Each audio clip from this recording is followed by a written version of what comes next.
Friday, January 27th, 1775, from Edinburgh, Mr. Boswell to Dr. Johnson.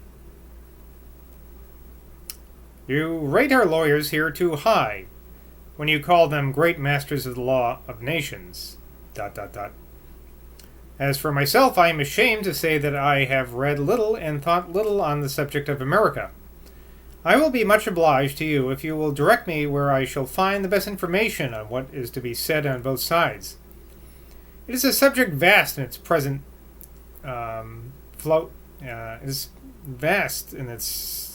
present extent and future consequences. The imperfect hints which now float in my mind tend rather to the formation of an opinion that our government has been precipitant and severe in the resolutions taken against the Bostonians. Well do you know that I have no kindness for that race, but nations, or bodies of men, should, as well as individuals, have a fair trial and not be condemned on character alone. Have we not express contracts with our colonies, which afford a more certain foundation of judgment than general political speculations on the mutual rights of states and their provinces or colonies? Pray let me know immediately what to read, and I shall diligently endeavor to gather for you anything that I can find. Is Burke's speech on American taxation published by himself? Is it authentic? I remember to have heard you say that you have never considered East Indian affairs, though surely they are of much importance to Great Britain. Under the recollection of this, I shelter myself from the reproach of ignorance about the Americans. If you write upon the subject, I shall certainly understand it. But since you seem to expect that I should know something of it without your instruction, and that my own mind should suggest something, I trust you will put me in the way. ... What does Beckett mean by the originals of Fingal and other poems of Ossian, which he advertises to have lain in his shop? ... To James Boswell, Esquire. Dear Sir, you send me a case to consider in which I have no facts but which are against us, nor any principles on which to reason. It is vain to try to write thus without materials. The fact seems to be against you. At least I cannot know nor say anything to the contrary. I am glad that you like the book so well. I hear no more of McPherson. I shall long to know what Lord Hailes says of it. Lend it him privately. I shall send the parcels as soon as I can. Make my compliments to Mrs. Boswell. I am, sir, and etc., January 28, 1775, Sam Johnson.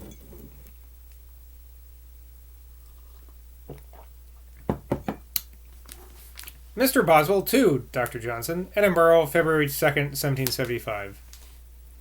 I like to put emphasis on to because it's in italics here. As to McPherson, there's an ellipsis before this again. We're just getting bits and pieces of Boswell's letters to Johnson. As to McPherson, I am anxious to have from yourself a full and pointed account of what has passed between you and him. It is confidently told here that before your book came out he sent to you to let you know that he understood you meant to deny the authenticity of Ossian's poems, that the originals were in his possession, that you might have inspection of them, and might have take the evidence of people skilled in the Erse language, and that he hopes after the fair offer you would not be so uncandid as to assert that he had refused reasonable proof, that you paid no regard to his message, but published your strong attack upon him, that then he wrote a letter to you in such terms as he thought suited to one who had not acted as a man of veracity. You may believe it gives me pain to hear your conduct represented as unfavorable, while I can only deny what is said on the ground that your character refutes it, without having any information to oppose. Let me, I beg of you, be furnished with a sufficient answer to any calumny upon this occasion.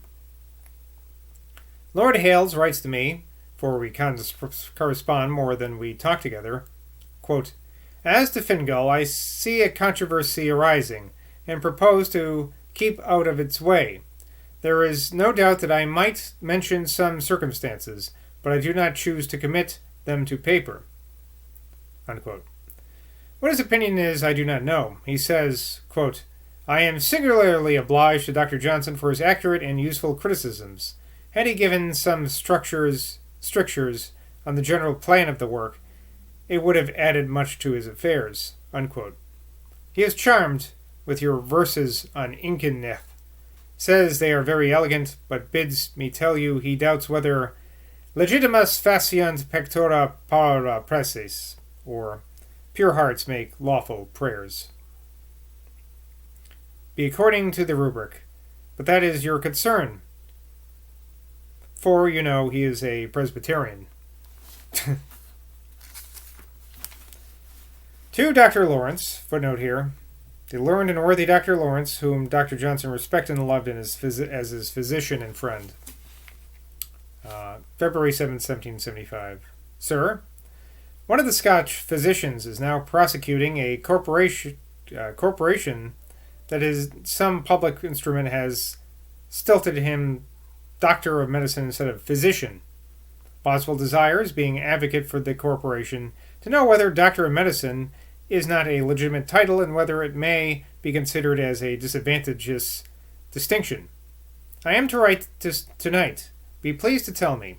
I am Sir, your most, and etc., Sam Johnson. I should ask my doctor friends whether they prefer doctor of medicine or physician, or if they get insulted by doctor of medicine. I know some of them get a little annoyed that, you know, doctors of philosophy or English could be called doctors, but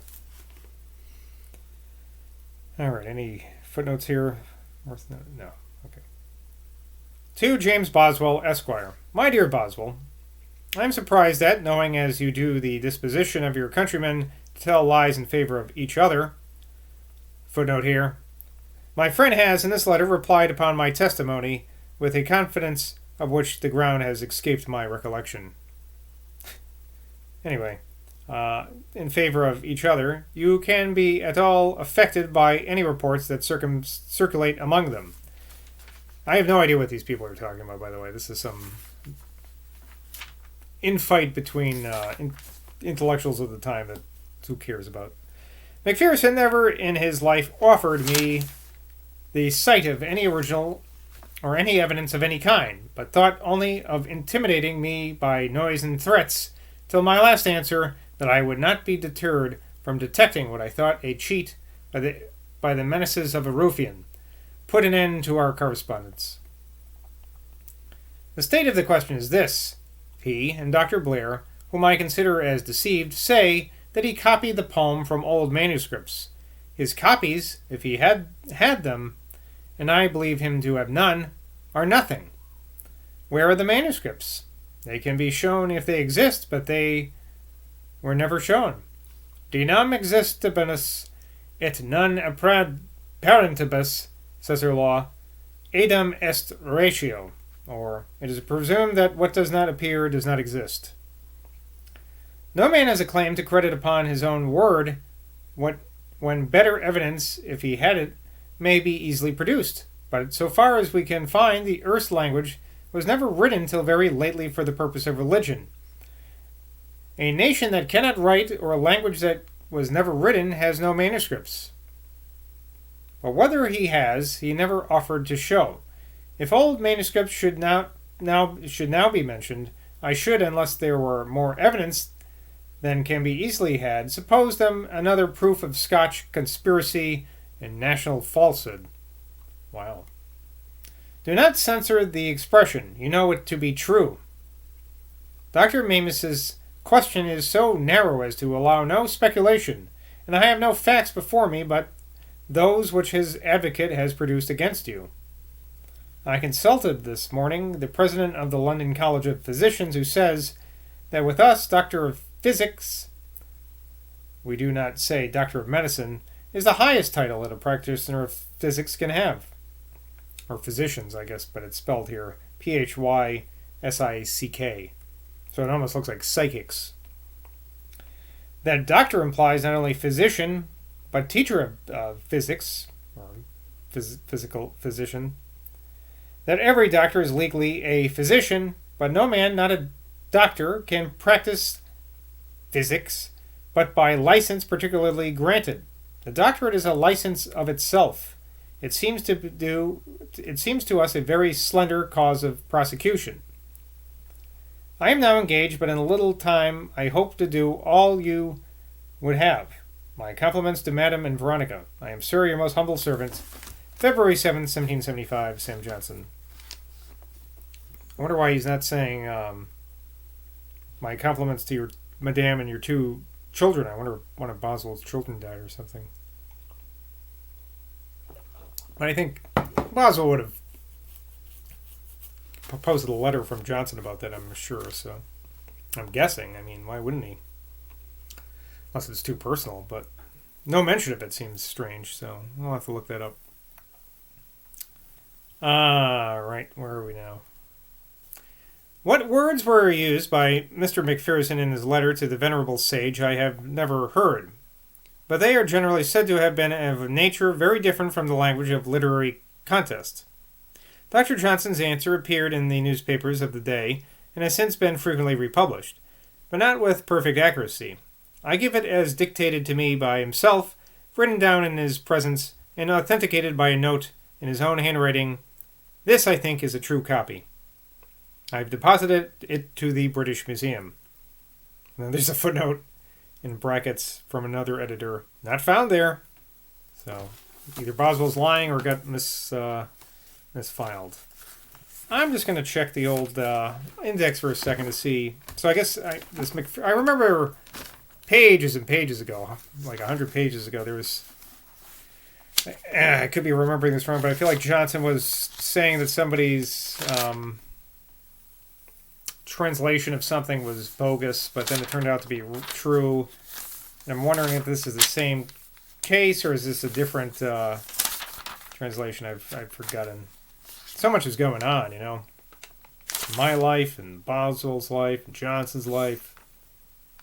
So I'm just seeing if McPherson appeared. When does he start?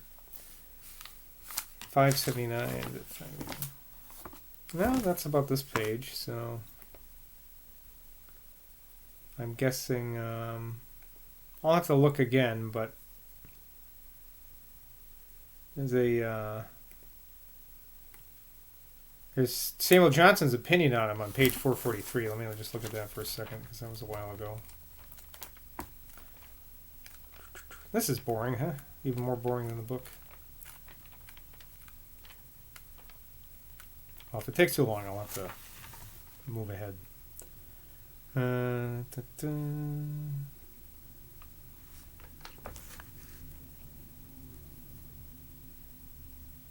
don't see his name being brought up on this page. So. All right, I'll have to do some research later on. Oh shit, I lost my page. Oh wait, I think I'm close to it. Okay. Anyway, I'll have to skip around to find out what's going on here. But Mr. James McPherson. So this is a letter, I guess Johnson published in a paper, in the newspapers of the day. Mr. James McPherson, I received your foolish and impudent letter. Any violence offered me, I shall do my best to repel, and what I cannot do for myself, the law shall do for me. I hope I shall never be deterred from detecting what I think a cheat by the menace of a ruffian. What would you have me retract? I thought your book an imposture. I think of it as an imposture still. For this opinion I have given my reasons to the public, which I dare you to refute. Your rage I defy. Your abilities, since your Homer, are not so formidable. And what I hear of your morals inclines me to pay regard not to what you shall say, but to what you shall prove. You may print this if you will. Sam Johnson. Wow. Mr. McPherson little knew the character of Dr. Johnson if he supposed that he could be easily intimidated, for no man has ever more remarkable for personal courage. He had, indeed, an awful dread of death, or rather of something after death, and what rational man who seriously thinks of quitting all that he has ever known and going into a new and unknown state of being can be without that dread? But his fear was from reflection, his courage natural. His fear, in that one instance, was that result of philosophical and religious consideration. He feared death, but he feared nothing else, not even what might occasion death. Many instances of his resolution may be mentioned. One day at Mr. Beauclerk's house in the country, yes, I'm pronouncing it Beauclerk today, not Beauclerk, same person though, when two large dogs were fighting, he went up to them and beat them till they separated. And another time, when told of the danger there was that a gun might burst if charged with many balls, he put in 6 or 7 and fired it off against the wall.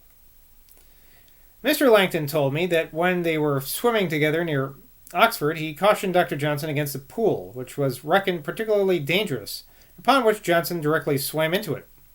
He told me himself that one night he was attacked in the street by 4 men to whom he would not yield, but kept them all at bay till the watch came up and carried both him and them to the roundhouse. In the playhouse at Lichfield, as Mr. Garrick informed me, Johnson having for a moment quitted a chair which was placed for him between the side scenes, a gentleman took possession of it, and when Johnson on his return civilly demanded his seat, rudely refused to give it up, upon which Johnson laid hold of it and tossed him and the chair into the pit. Foote, who so successfully revived the old comedy by exhibiting living characters, had resolved to imitate Johnson on the stage, expecting great profits from his ridicule of so celebrated a man. Johnson, being informed of his intention, and being at dinner at Mr. Thomas Davies, the bookseller's, from whom I have the story, he asked Mr. Davies what was the common price of an oak stick, and being answered 6 pence, said, "Why then, sir, give me leave to send your servant to purchase me a shilling one. I'll have a double quantity, for I am told Foote means to take me off, as he calls it, and I am determined the fellow shall not do it with impunity." Davies took care to acquaint Foote of this, which effectively checked the wantonness of the mimic. Mr. McPherson's menaces made Johnson provide himself with the same implement of defense, and had he been attacked, I have no doubt that, old as he would have made his corporal prowess be felt as much as his intellectual. Don't fuck with Johnson. That's the moral there. Johnson's going to fuck you up if you fuck with him. His journey to the Western Islands of Scotland is a most valuable performance. It abounds in extensive philosophical views of society, and in ingenious sentiments and lively description. A considerable part of it, indeed, consists of his speculations, which many years before he saw the wild regions which we visited together probably had employed his attention, though the actual sight of those scenes undoubtedly quickened and augmented them. Mr. Orrin, the very able historian, agreed with me in this opinion, which he thus strongly expressed. Quote, "There are in the book thoughts which, by long revolution in the great mind of Johnson, have been formed and polished like pebbles rolled in the ocean." And that's it for today. A little shorter than usual, just because I dicked around there looking for a passage I couldn't find. But, oh well. Say lippy. Till next time, bye from Boswell.